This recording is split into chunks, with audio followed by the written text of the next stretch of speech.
Welcome to CFO HQ. Go for a run. Sorry guys, just having some fun here. So today's warm-up, today's warm-up's gonna be a 5-minute run. So you're just gonna leave your house, go, don't touch anything, social distancing. But you're gonna leave your house, you're gonna go 2.5-minute run down the road, 2.5-minute run back, okay?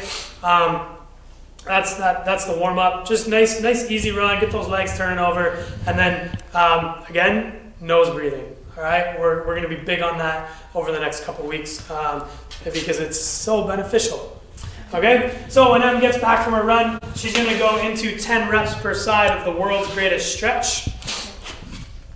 So we're lunging, the back knee's on the floor, okay? We're up on the front leg, okay? Opposite arm is supporting, and then that elbow's trying to get down to the floor, opening up to the side, just pausing for about a second on each side, back and forth for 10 repetitions, and then she would go and do the other side, okay? So 10 reps per side, world's greatest stretch. All right, we got our general, we got our mobility. Now to our specific, we're just gonna do one time through. We're gonna go 10 per side on our Bulgarian split squat. That's why we actually have the chair here today. You can put your leg up on whatever you got going on, a couch, whatever. And we're gonna descend in a nice, good split squat, just engaging the hamstring for some unilateral leg work. Keeping that balance in the foot. Awesome, man. And you do 10 repetitions per side on that. Then she's gonna get on all fours, and we're gonna go 5 per side, alternating bird dog. Remember, nice, controlled glute activation here, making sure that we keep the abs tight. That's key to activating the glutes, is activating your abs, squeezing and not overarching through the low back. Okay? Then we're gonna go to a standing position. We're gonna go 10 per side on the RDL plus a reach. So Em's gonna pick a spot in front of her, probably beyond where Pipes is standing. But she's gonna pick a spot in front of her and she's gonna reach, keeping her chest tall, back flat, and engaging through the hamstring, keeping those hips and shoulders square to the floor. 10 per side on that as well. Then we're gonna go on the back, last movement. And we're gonna go 5 per side dead bugs. So we did this the other day. All right, so Em's gonna keep her every single vertebrae in her spine against the floor and engaged as she opens up opposite legs and arms. This is tough to do. Right from her head to her tailbone is engaged through the floor, making contact through the floor. Pipes is making this harder than it has to be. But you get the idea. Abs nice and tight on that too. Okay guys, after you're done that, your body should be prepped and ready to go for our next part.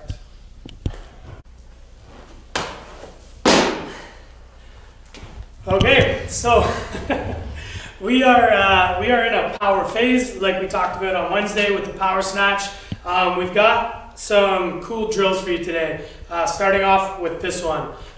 These are body weight drills to specifically test power. We're going to take measurements on the first two today, and we're going to compare and contrast at a later date. We're going to use these measurements for like assessments in the future. So thought it was really cool to introduce this now and you know, get explosive, get powerful. And that's what this is built and designed for, is to test our ability to produce explosive force through our fast twitch muscle fibers. Okay, so the first one is called a depth jump to broad jump. So what you're gonna do is you're gonna find something, it doesn't have to be 20 inches specifically or anything, just something that you can drop down to a depth, okay? You just see me start at the top. This is actually pretty high, it's just all we have.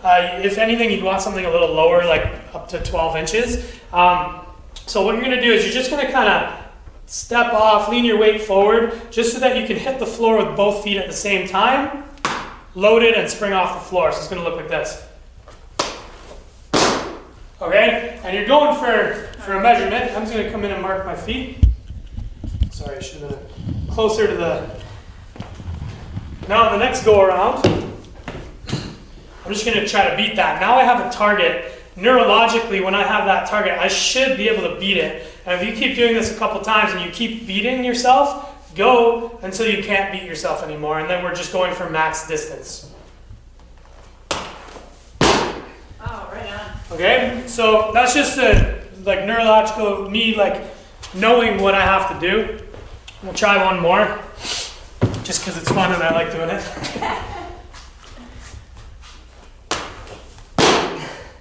Right. So that one was a lot harder, but still going. So yeah, until I start failing, I'm gonna keep going, get my max distance, record this stuff, okay? The next one that we're gonna do, this is the test, okay? So this is like a big test. This is good to just know. I would only do this once. You're already very primed from this guy here and warmed up. This one you're gonna start, and it's gonna be a single leg broad jump, okay? This one takes a lot of coordination, but also it's really, really good to note the measurement on one leg versus the other leg. So you only get one shot for this, just because we want a true measurement. So what I'm gonna do is I'm gonna load, opposite, yeah, see, coordination, right? And I'm gonna drive. And I'm gonna mark the back of my heel. And then I'm gonna go the other leg, okay? So I'm gonna load, and I'm gonna drive, and mark the back of my leg. So you can see I'm producing more force through my left leg versus my right leg. We're all gonna have a little bit of imbalance there. The idea is to see over time, if we can bring those closer together through our unilateral work, okay? So that's the first two steps in today's skill work, okay? Our power phase. Our third step is just to burn it out, okay? So we're gonna get the clock running. We're gonna go 5-minute EMOM, okay? We're gonna go 15 seconds on one side, 15 seconds on the other side for a 30-second window. And we're gonna do that for 5 minutes. So 30 seconds on, 30 seconds rest, okay? And what it's gonna be is just gonna be I gotta get the term here. It's gonna be a RDL, single leg RDL vertical jump, okay? Just wanted to get the term correct. So single leg RDL vertical jump. It's just gonna be kind of how I jumped in the broad jump there, but it's gonna be vertical. So it's just gonna be, you'll notice that the coordination's tough. It spikes your heart rate. It's gonna burn 15 seconds, trying to get as many reps as you can do on one side, and then 15 seconds, as many reps as you can do on the other side. Trying to just load. When I go down into that, I'm loading my posterior chain. That's what I'm thinking about. I'm thinking about opposite arm with that leg, driving with this other arm as I go up. Okay, and that's my bad side. But yeah, have fun with this one, guys. And if you can, get your space out, get your measuring tape, and start recording these results. We will do this in the future.